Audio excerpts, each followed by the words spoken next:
name's Mobus, and welcome back to another episode of Let's Play Banjo-Kazooie. And in the last episode, we started Rusty Bucket Bay.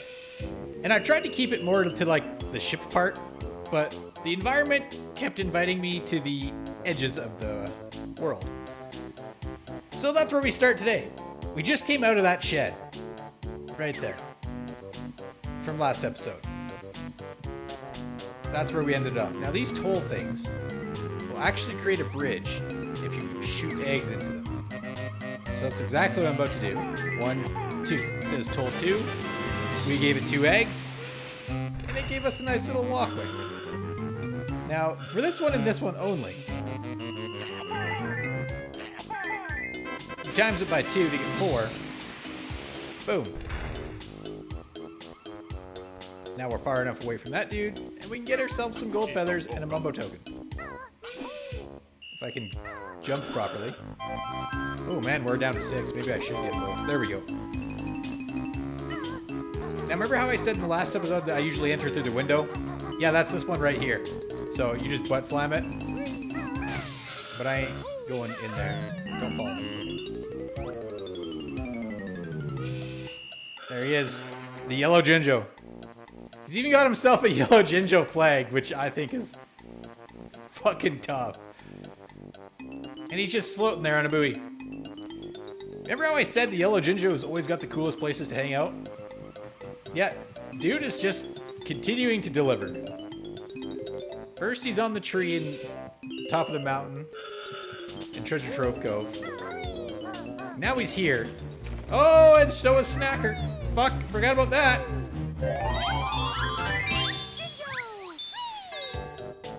Alright, remember, that's the one we came from. We can get in there. That's our next objective. We just gotta outrun Snacker. Hopefully he doesn't spawn in between us. Alright, we're good. Turn the camera a bit. Oh, get in. Now this doesn't look like oily water in here, but it still totally is. So, a little floaty thing. He ain't knocking me off the boat this time. Fly pad? Oh, shit. That's right. I wonder if I can kill him by doing this. That is a negative. Give me your life. Then we run back across and fly and get it. It's just a step behind on the last one. Part of me wants to go in here and get these gold feathers because I could use some gold feathers. I'll get 1. Most likely I'll come across another gold feather sometime soon anyway. Now, fly up. Boom. I find it's easier to fly up than it is to like try to steer it down because it's got a bit of a lag there, like I'm pushing down and he like takes him a while before he starts to descend his elevation.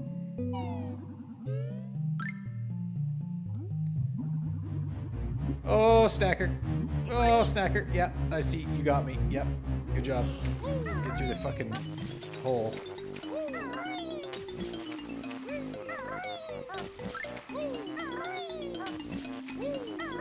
I also like the outskirts of this world nice too, because it's kind of like it's for the most part quite safer, right? And it's easier to see where everything is. You don't have to venture into the ship.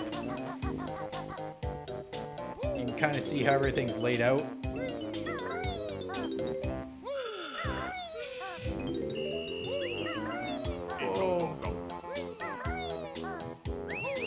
Green Jinjo and the green toxic pit. They do like to match Jinjos for colors in this game.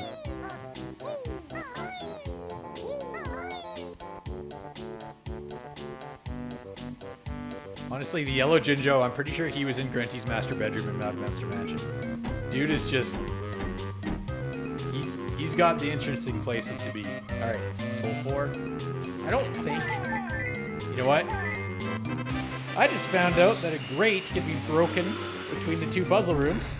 So you know what? I'm gonna enter some more in here. Okay, it's not glinging, so I'm gonna say that it's probably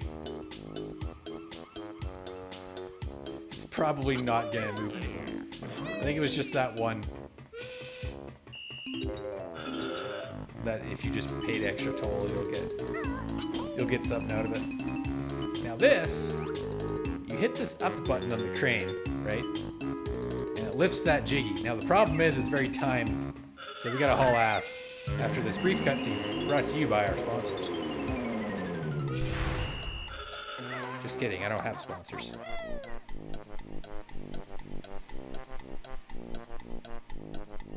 So it's no commercials for you. I shouldn't have got that gold feather, that just cost me. Unless I... Get in there! I should have, as soon as I like hit that butt slide button, I was like, I fucked up. Because I wanted to like pack the ground and slide in, was the goal. We made it anyway, so it didn't matter. Oh, also too, where were we? Before we got so rudely knocked into the boat, into the water around the boat by this fucking floaty bastard over here. Get his ass. Yeah, that happened twice in a row, Buckaroo. All right, so if you didn't notice, he's guarding this sign. 312111. That is the secret code for over here. I'm gonna have to go up this way.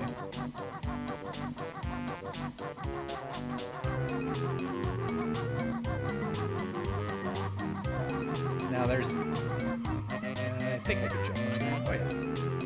That's the secret code for the whistles. For the boat. Which is also, coincidentally, the exact same tune of Rusty Bucket Bay. 3.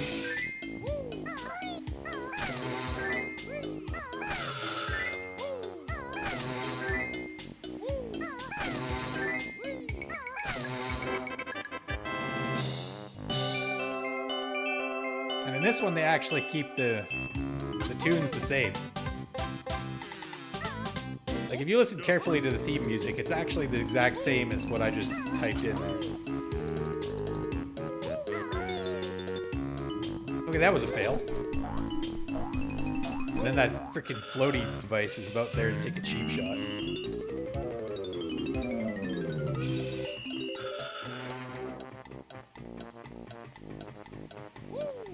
This is probably the highlight of this level for me. One of them. Just climbing the rusty bucket, getting all the musical notes.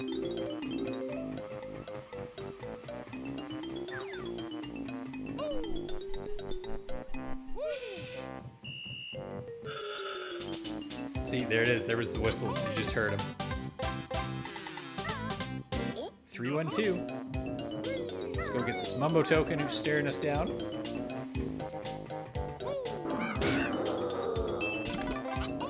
Every time there's a shock pad, there's something ready to jump out.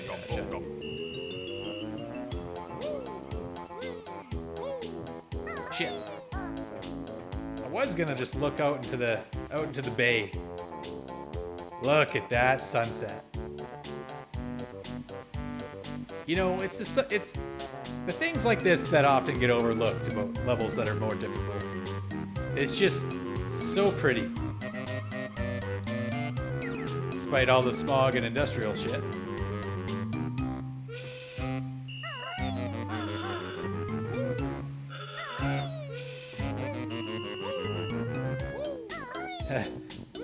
If you noticed, that's a big ass crate of TNT. Now, before we get too far, you jump and then... That's a tough jump to make. Like, you really gotta stretch it out. I don't think we have to drop down below here. You know what? We have to... Oh, no we don't. We do not have to. That is a negative. And it is easier to do that before you deal with this TNT crate, because jumping to catch onto that cable is not exactly easy.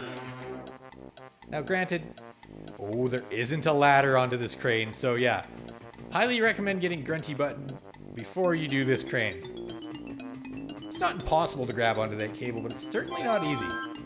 If you fail, you just... Well, you'll see what'll happen if you fail. What you can also do, too, is not fall in the water.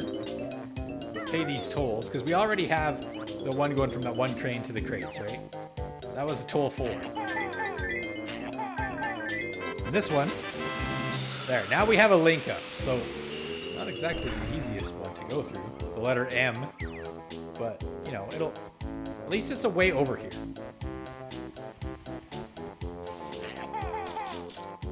Okay, that was a fail. I was trying to scratch my eye at the same time.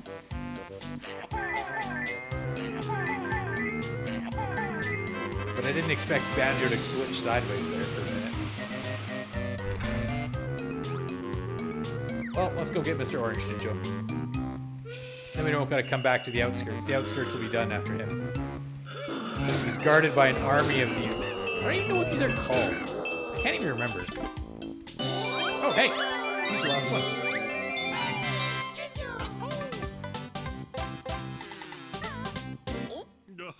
Pretty sure the Orange Ninja has been the last one for the majority of the cases I've played in this playthrough.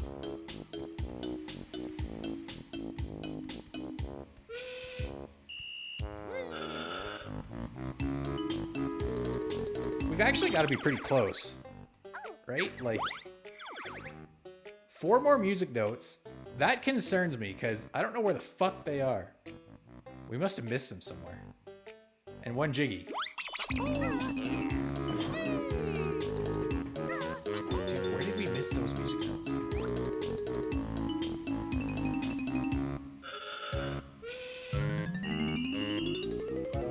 Were we in those pipes at the very big, like, front of the ship? I don't think we were. That might be where it is. I don't think it went down that pipe. We'll have to go there last. Oh, I know where it is. Never mind. I know where it is. Oh, shit. I just fucking forgot to hit the button. Oh, no! Make it! Fuck.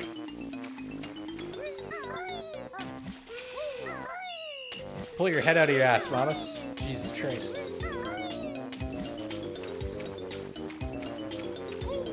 Well, that is exactly why. Hello, camera? Or there we go. That is exactly why we pay the tolls. Right there. I almost fell again. Now we didn't have to go all the way back onto the ship and start over. All right, now this is one of the most satisfying parts. This is the other satisfying part in this game, in this level for me.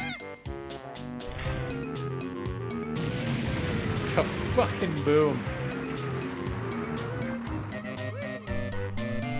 Now that's why you want to hit the grunty button first. Okay, camera, you really need to stop doing that. There we go. Because you missed that cable and you go down into the wherever this is. Let's go there now. Oh, hey, Jiggy. Let's go grab it. Psych! Got this big ass box which I said. Okay, I had this thought, right? When I was doing my Banjo-Kazooie boss ranking, most of it was Banjo-Tooie, right? And I kind of got flack for that, because I'm like, well, this is Banjo-Tooie. It's Banjo games, it doesn't really matter. And I also was like, well, there's also not a lot of bosses in Banjo-Kazooie, right? And in this playthrough, I've kind of noticed that... Okay, you know what? Fuck this.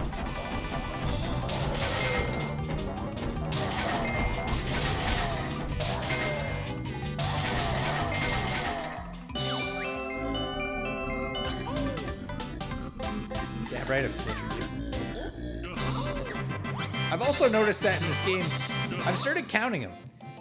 There is kind of a boss in every level in this game, if you think about it, right? It just doesn't seem like a boss fight. It's not like in Banjo-Tooie where you have like Mr. Patch or Weldar, right? Like it's... Like in Mumbo's Mountain, it was Conga. Conga is technically the boss fight in that game where you have to fight him with eggs. You shoot him a couple times. Remember when I just jumped over his oranges? Technically speaking, that's a boss fight. In Treasure Trove Cove, Nipper the crab. Right? In Clanker's Cavern, it was those mutant crabs. In Bubblegoop Swamp, it was those orange frogs. No, the yellow frogs, right? What was next? Freezy Peak. What would have been the boss in Freezy Peak? I feel like I'm forgetting something. Gobby's Valley would have been... Huh. I don't know. Maybe if... I'm just gonna sneak behind you. Make sure I didn't forget about him. I think we went in this one. I really do. Oh yeah, it's the kitchen. Okay, we're good. And then Mad Monster Mansion, did it have a boss fight? It might have dropped off as it went, so I have to think about that some more. I didn't really think about it too hard, but it just started to, I started to realize that, you know what? Maybe there is boss fights in this game now. I just didn't realize they're boss fights because they're like mini boss. They're not really that full-fledged bosses. They're just kind of like, yeah, it's a little bit of a fighting.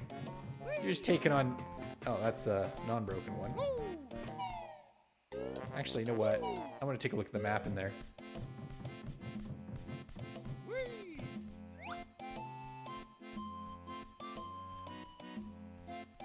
That's Treasure Trove Cove. I'm sure of it. Doesn't that look like Treasure Trove Cove? And that's New Zealand? I don't know. That one, sure, I suppose. I don't know what that is. Dude, that's... What the fuck is this supposed to be? Why is that shark... Dude, is that Shark Food Island, that X? It fucking might be. It fucking is, too. That's Shark Food Island. What a playthrough. I'm finding out shit I didn't even know. Because, okay, check this out. That's got to be the sandcastle, that spot right in the center of the screen, the blue one. That's got to be the sandcastle, right? That's got to be where Blubber's ship is. Maybe if I back up a bit.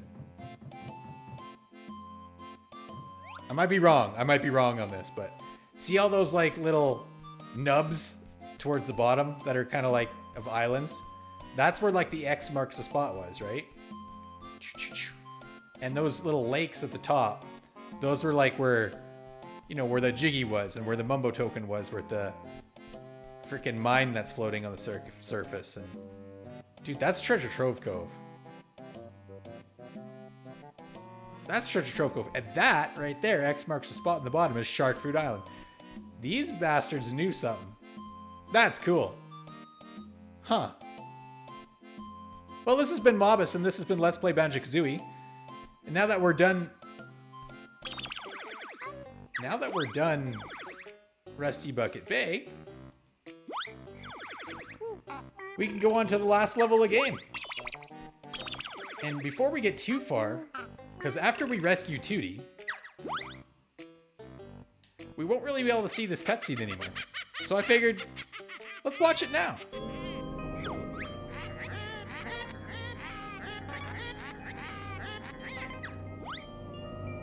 See, this is what happens if we don't make it in time. Or I'm pretty sure if we die and run out of trophies, this is what, like if we run out of trophies and die again, this cutscene will play.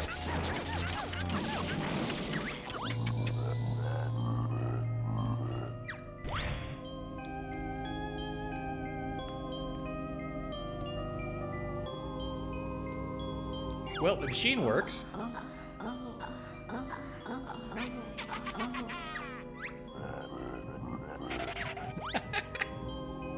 It's so good.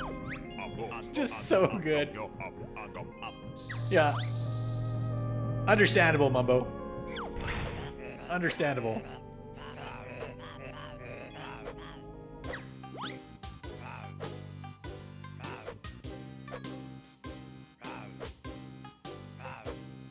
That's... I love how Mumbo just detects hotness and just flies in there out of nowhere. Anyway, this has been Mobus. This has been Let's Play Banjo-Kazooie, and I'll see you in the next episode. Peace.